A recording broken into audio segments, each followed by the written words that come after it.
So I'm here to open your eyes. I want you to think about thinking. Ooh, I got to get out of my own way sometimes, okay? So I want you to think about thinking, but you're thinking about the way you're thinking. And I ask you, is the glass half empty or half full? Wrong! It's 100% full. It is full of two things that we need, clean air and clean water. So I want you to kind of embrace this mindset of what I call endless resourcefulness. Taking garbage and turning it into something useful, upcycling. The whole concept that, yeah, sustainability is good, but if I asked you, how's your relationship with your husband or your wife, and you said sustainable, I'd say, okay. I like transformational. I like the multiplier effect. So we're going to really talk about changing things. So some of you know they call me El Capitan de los Pollitos. For those of you who are not bilingual, it's the captain of the crazy chickens, and I got a lot of them. So I fundamentally believe that kids should not have to leave their neighborhood to be able to live, learn, and earn in a better one. And it is indeed possible to practice occasional random acts of genius on a daily basis. At the end of the day, we're living in an age where nature, it's just like kids are so disconnected from nature. And remarkably, in my little corner of paradise, the South Bronx, I learned that no child left behind means no child left inside. The reality of my community, thank you. But the reality of my community is that the kids are getting fatter. They're getting sicker. I will tell you that 65% of my kids in my school today carry an asthma pump. How crazy is that? And I'm sending them to school in a building that has no windows. And I admit that freely because that's what I'm given. So I keep, like a good businessman, I try to figure out how to make sustainable lemonade out of the lemons I'm dealt with. But the reality is I just learned that in addition to fossil fuels causing learning disabilities, that 75% of the kids that I see who are labeled special needs would not be if their parents had access to prenatal nutrition. So this is something that's fixable starting tomorrow. It's just a matter of access. In a nation that's half stuffed and half starved, we can really change the way we think about thinking. So the realities of my community look like this. Those are the facts. In fact, New York Times 2 weeks ago called Hunts Point, my little village, the most difficult place to raise a child in all of America. And this is what my kids looked at. 65% of all the New York City waste, that dump is 2 blocks from my school. This little building over here, my school was back that way. So just to give you a sense of these are the realities of my kids. And as jobs continue to leave this country, the kids made the PowerPoint, don't blame me, and energy comes in, it is no wonder that my community in so many ways is referred to as a desert. Kids didn't know the sun moves across the sky. It kind of translates into this thing with a protractor. It kind of translates into regions, and I'm really test-driven. And I just really started doing authentic learning experiences. The kids loved what they were doing so much that we started taking these walls and designing them and working with certified people in industry. So I'm going to hear me talk a little bit today about business, because I know we have some business people in the room. I want to thank the sponsors. And really, I'm a very big fan of corporate, public, private partnerships, and I'll speak more about that. But literally, these kids who had no idea what they were doing learned how to design things, use computers, and here we are installing, that's 21 stories up on top of the John Hancock building in Boston. Those are my kids who designed it. It's a corporate logo, it stands.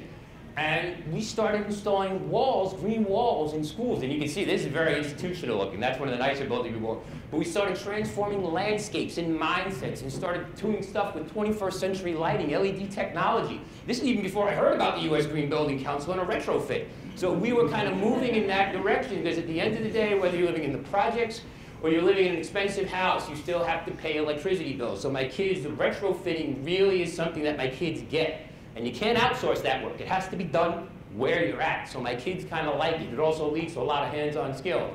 So I always say the greening of America starts with the greening of the package. Hip national, the real cabbage, where it counts, because so many of my kids wind up in prison simply because of a lack of opportunity. So the greening of America definitely starts with the pockets. It goes to the hearts, and then it goes to the minds. And that's a good place. I like that mindset. And here are my kids earning real money, 21st century money based on what we're doing in class. And this is my harvest in the middle of the South Bronx. This is the food I am growing in school, which I think is rather remarkable because, before I started, most kids could not even name all those vegetables, much less eat them. So it's kind of cool. So where does that food go? Well, one day that we cook in school, and even though you can't have anything metal in my school, you know, here we are, we had to get this all through scanning, we cook with plastic forks, and the kids are learning to cook and measure and do things together. We serve meals in the cafeteria, we do a lot of culturally relevant food, and we bring people together in ways we've never imagined. That is, 3 years ago, the youngest nationally certified workforce in America on the roof of the Bronx County Courthouse, on the roof instead of in the basement going out the back door, another story, with our Bronx Borough president. And this is why I love getting out to meet people like you and really benefit from corporate support. Because my kids, I call this picture from South Bronx to Southampton. So once my kids were certified to work and we found people who wanted to work with them, we took kids from the South Bronx and started doing landscape design and green roofs in homes that look like this. This one was $4 million. You can believe my kids showed with their pants up.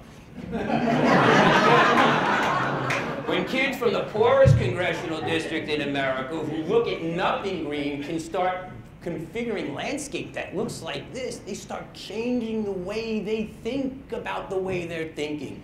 It reconfigures their mind and their mindsets in ways we've never imagined. And again, that's what I call a true si se puede moment. When kids from the South Bronx can do that, anybody can do that. And not because my kids can't, but because they can, and they should, and so should yours.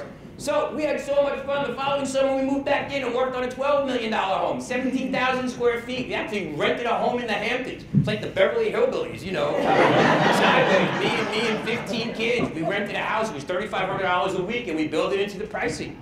Not one kid got arrested, and believe me, we walked the streets like gentlemen and said, please, thank you, have a nice day. And when kids from the poorest congressional district in America could do this kind of technology and install it, and do the math and the measurement and the advocacy, guess what happens? Those little standardized tests just become nothing. Because kids can. We all can. We are Americans. I'll talk more about that later.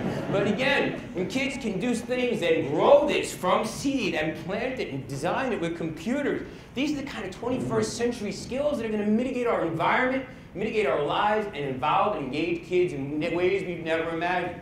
That's the roof, and we grew this in my class from seed. Now, you may ask yourself, what do these edible walls really do, besides changing mindsets and landscapes across the South Bronx? Well, now, thank God, Mayor Bloomberg offered a tax rebate. So, you know, certainly, some of you a couple of points shy from lead. I'm learning, okay? So you guys can do this and get your points, but it teaches kids to interface in their environment in ways they've never imagined. This is the new green graffiti.